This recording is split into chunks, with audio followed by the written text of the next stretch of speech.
नमस्कार दोस्तों, गौरांग शाह बात कर रहा हूँ जीजीत फाइनेंशियल सर्विसेज की तरफ से और बाजार इस हफ्ते का ब्यौरा लेकर के आप सभी के सामने उपस्थित हूँ। इस सोमवार की सुबह करीबन 10:30 बजे का समय हो रहा है और बाजार में हमने पिछले हफ्ते की जो उठापटक देखी थी उसके परे होकर के आज चाल देख रहे हैं। सोमवार को आज जब शुरुआत हुई तो थोड़े बहुत निचले स्तर पर शुरुआत अच्छी हुई, लेकिन फिर हमने वो बढ़त गवा दी और फिर से ऊपर की तरफ के दायरे देख रहे हैं। आगे बढ़ने से पहले आपको स्तर बता देता हूं। सेंसेक्स, निफ्टी, बैंक निफ्टी या निफ्टी बैंक के, रुपए डॉलर के और कच्चे तेल के। तो फिलहाल सेंसेक्स करीबन 480 अंक की बढ़त के साथ कामकाज कर रहा है। 74,185 का स्तर है सेंसेक्स का। निफ्टी 95 अंक की बढ़त, 22,516 का स्तर है निफ्टी स्पॉट का। बैंक निफ्टी 450 अंक की बढ़त, 48,650 का स्तर है बैंक निफ्टी या निफ्टी बैंक का। और एक सबसे बेहतरीन चाल बैंक निफ्टी हम देख रहे हैं जहां पर क्षेत्रीय सूचकांक का सवाल है। रुपए डॉलर में तो रुपए में कमजोरी देख रहे हैं 0.09 पैसे की और स्तर है करीबन 83.24 का। कच्चे तेल में उबाल जो देखा था वहां पर थोड़ी बहुत नरमी देख रहे हैं। 88.70 डॉलर प्रति बैरल का दाम है ब्रेंट का। 83.20 डॉलर प्रति बैरल दाम है नाइमेक्स का।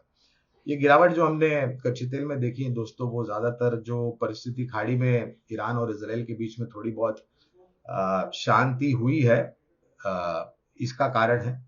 और अमेरिका से जो डेटा पॉइंट आया, आंकड़े आए, उसके कारण हम कच्चे तेल में थोड़ा बहुत नीचे की तरफ के दायरे देख रहे हैं। लेकिन देखना अनिवार्य यह होगा कि खाड़ी में परिस्थिति क्या सुलझती है और क्या वार्तालाप से जो मदबत है उसको सुलझा जा सकता है या नहीं, या फिर अन्यथा कोई खराब परिस्थिति उभरती है तो फिर से उबाल कच्चे तेल में आ सकता है। तो ये परिस्थिति है कच्चे तेल को लेकर के। रुपए में शायद 83.30 83.35 का स्तर मजबूती का हम देख सकते हैं, बशर्ते कि जो आंकड़े स्थानीय मार्केट पर हम देखेंगे इस हफ्ते वो किस प्रकार से आते हैं और शायद उसकी वजह से हम थोड़ा बहुत मजबूती रुपए में देख सकते हैं डॉलर के मुकाबले। जहां तक रहा सवाल बाजार का दोस्तों, तो एक दायरा हम देख रहे हैं। वो दायरा क्या है? निफ्टी स्पॉट पर 22,100 22,200 नीचे की तरफ, 22,500 22,600 ऊपर की तरफ। दोस्तों ये महीना खत्म होने के बाद जो महीना शुरू होगा, हालांकि ये हफ्ता छोटा होगा क्योंकि 1 मई को बाजार बंद है, छुट्टी है, महाराष्ट्र डे के कारण बाजार में कोई गतिविधि नहीं होगी, छुट्टी होगी, तो एक छोटा हफ्ता है हमारे सामने। लेकिन मई का महीना जो होता है हर साल, पिछले अगर कुछ सालों का इतिहास अगर आप उठा करके देख लें तो मई के महीने में हम बहुत उठापटक देखते हैं। और इस वर्ष मई के महीने में एक तो हम सर्वोच्चम स्तर के आसपास कामकाज कर रहे हैं, पहली बात। दूसरी बात, चौथी तिमाही के नतीजों का सिलसिला चल रहा है। तीसरी बात जो कि सबसे अहम बात है वो है दूसरे चरण के चुनाव, मतदान खत्म हो गए और बहुत जल्द आने वाले समय में हम तीसरे चरण के मतदान होते हुए देखेंगे। राजनीतिक पार्टी और लीडर के तरफ से पिछले कुछ दिनों में बहुत सारे बयान हमने उड़ते हुए देखे। वो बाजार में शायद थोड़ा बहुत असंतुलन ला सकती है, जिस प्रकार से बयान आ रहे हैं पक्ष में, प्रतिपक्ष में, वगैरह वगैरह, और जो शब्दावली का प्रयोग किया जा रहा है। न्यूज चैनल्स के तरफ से भी काफी कुछ बातें सामने आ रही हैं, उसको देख करके भी मेरे ख्याल से बाजार में गतिविधि हो सकती है। लेकिन सबसे महत्वपूर्ण कारण यह है दोस्तों कि पिछले कुछ दिनों में हमने जो बाजार में देखा है वो थोड़ी बहुत थकावट देखी है।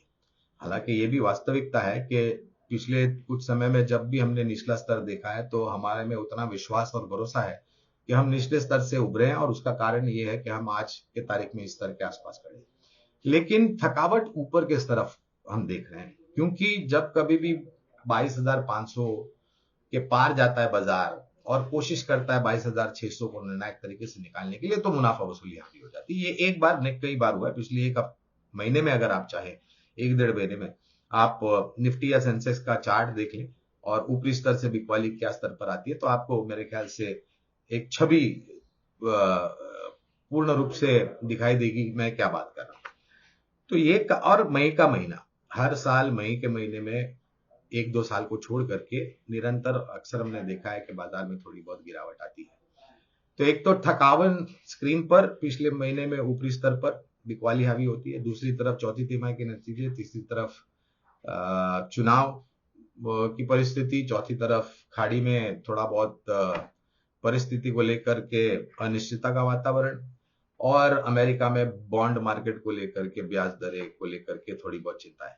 तो ये पूरा समीकरण अगर आप सामने रखते हैं तो शायद मई के महीने में उठापटक, वॉलेटिलिटी जिसे हम कहते हैं शेयर बाजार में, वो हावी होती हुई दिख सकती है।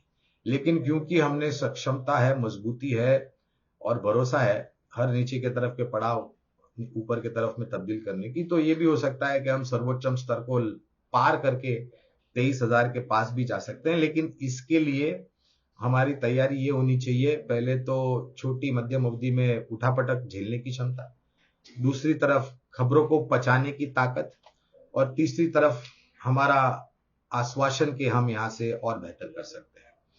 ये सब समीकरण को सामने रखते हुए दोस्तों आपको थोड़ा बहुत सतर्क रहने की मैं राय दूंगा बाजार में, क्योंकि परिस्थिति इस तरीके की है। हालांकि इसमें कोई दो राय नहीं है कि हम यहाँ से और भी ऊपर जाने की क्षमता रखते हैं, लेकिन दिक्कत है छोटी से मध्यम अवधि के लिए। चौथी तिमाही के नतीजों का जो सिलसिला हमने देखा है दोस्तों, वहां पर कोई नकारात्मक परिस्थिति या खराब आंकड़े अभी तक हमने नहीं देखे, ये अच्छी बात है। जो भी कंपनियों ने अपने नतीजों की घोषणा की है, वहां पर आने वाले भविष्य के कारोबार को लेकर के काफी सकारात्मक बातें की हैं, जिससे निवेशकों का भरोसा और भी मजबूत हुआ है। और हमें लग रहा है कि यहाँ से एक बहुत ही बेहतरीन परिस्थिति आपके सामने आती हुई दिखाई देगी, जहां तक इस वित्तीय वर्ष के पहले तिमाही, दूसरे तिमाही और बाकी तिमाही को नतीजों का आंकड़ों का सवाल है।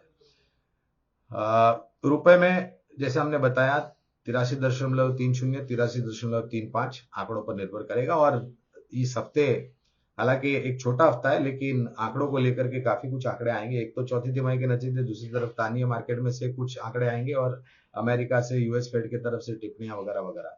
तो प्रतिक्रिया उस प्रकार से होगी। और ऑफकोर्स खाड़ी में ईरान और इसराइल को लेकर के क्या परिस्थिति होगी। ऐसी परिस्थिति में दोस्तों हमें लग रहा है कि आपको निवेश के मौके ढूंढने बिल्कुल चाहिए। जोखिम झेलने की क्षमता रखें। आप शेयर बाजार में कामकाज करते हैं तो अनिवार्य है आपके पास जोखिम झेलने की क्षमता सर्वोच्च स्तर पर होनी चाहिए। और हर बार जब हम आपसे हर सोमवार को बात करते हैं तो हम दो निवेश लायक विकल्प बताते हैं आपको। आज हमने निर्माण कार्य और निर्माण कार्य से जुड़ी हुई कंपनियों का चयन किया है लंबी अवधि के लिए निवेश करने के लिए। तो पहली कंपनी है बिरला कॉर्प। और ये भी वास्तविकता है दोस्तों कि 1 जून के बाद 4 जून की तारीख, 4 जून को चुनाव के नतीजे, और फिर 5 जून से जैसे प्रधानमंत्री ने कहा है कि दूसरे दिन से ही कार्यक्रम उनका शुरू हो जाएगा, और सभी का टाइम टेबल जो है बड़ा टाइट रहने वाला है जहां तक कामकाज का सवाल है। और हमें लग रहा है कि एक सबसे पहला कदम सरकार निर्माण कार्य को लेकर के लिए करेगी। तो उस परिस्थिति में लग रहा है कि सरकार तो खर्चा करेगी ही, रियल एस्टेट सेक्टर अच्छा कर रहा है, निजी कंपनियां केपेक्स कर रही है। तो वैसी परिस्थिति में हमने प्रयास ये किया है कि आपके सामने ऐसी कंपनियां रखें जो आने वाले समय में इन सब नीतियों के आधार पर सकारात्मक रुझान है। सीमेंट उत्पादन करने वाली एक मझौली कंपनी है जिसका नाम है बिरला कॉर्प। ये कंपनी नतीजों के आधार पर बहुत अच्छा कामकाज कर रही है। चौतरफा कारोबार है इनका, पूर्ण भारतवर्ष में फैला हुआ। और आने वाले समय में जिस प्रकार से नतीजे आएंगे उसको लेकर के हम बहुत प्रभावित हुए हैं इस कंपनी से। तो एक मझौली सीमेंट उत्पादन करने वाली कंपनी पहला विकल्प है बिरला कॉर्प। दूसरा विकल्प इसी निर्माण कार्य से जुड़ी हुई कंपनी, निर्माण कार्य करने वाली कंपनी केएनआर कंस्ट्रक्शंस। दोस्तों ये कंपनी की अगर आप बात करें तो अक्सर ऐसा होता है कि इंफ्रास्ट्रक्चर कंपनी के पास ऑर्डर बुक तो होती है, लेकिन उस ऑर्डर बुक को जमीनी स्तर पर काम करने के लिए एक तो अनुभव कम होता है, आदमियों की कमी होती है, और पूंजी को लेकर की कमी होती है, डेट को लेकर के एक समस्या होती है। लेकिन केएनआर कंस्ट्रक्शंस की बैलेंस शीट पर अगर आप नजर डालेंगे तो डेट को लेकर के कोई चिंता का कारण नहीं है। जिस तरीके से जरूरत पड़ती है पूंजी की उनको मिल जाती है। ऑर्डर बुक बहुत ही सक्षम और मजबूत है। और सबसे अहम बात वो है इनका अनुभव, इनके पास टेक्नोलॉजी, इनके पास मैन पावर, और इनके पास समय सीमा में प्रोजेक्ट्स कंप्लीट करके अपनी बैलेंस शीट को सुधारने की क्षमता। सभी मापदंड में अगर आप देखने जाए दोस्तों तो केएनआर कंस्ट्रक्शन एक उभरती हुई कंपनी हमें लग रही है। साली एक ही चीज है दोस्तों कि ये जो विकल्प हम आपको बता रहे हैं वो बुनियादी तर्क के आधार पर है। तो इसके लिए अनिवार्य होगा आपके पास 12 से 18 महीने या उससे ज्यादा की समय सीमा हो। ये छोटी मध्यम अवधि या फिर बीटीएसटी की हम आपको राय नहीं दे रहे हैं, सलाह नहीं दे रहे हैं। तो मेहरबानी करके ये चीज ध्यान में रखिए। और अक्सर जैसे हम कहते हैं, शुरुआत कीजिए इस स्तर से और गिरावट पर और जुड़ते जाए। हमारी बात शांतिपूर्वक सुनने के लिए आप सभी का बहुत बहुत धन्यवाद। मेरी वाणी को मैं यहीं पर विराम देता हूं और अगले हफ्ते आप लोगों से फिर से मुलाकात होगी। तब तक अपनी सेहत का ध्यान रखिए।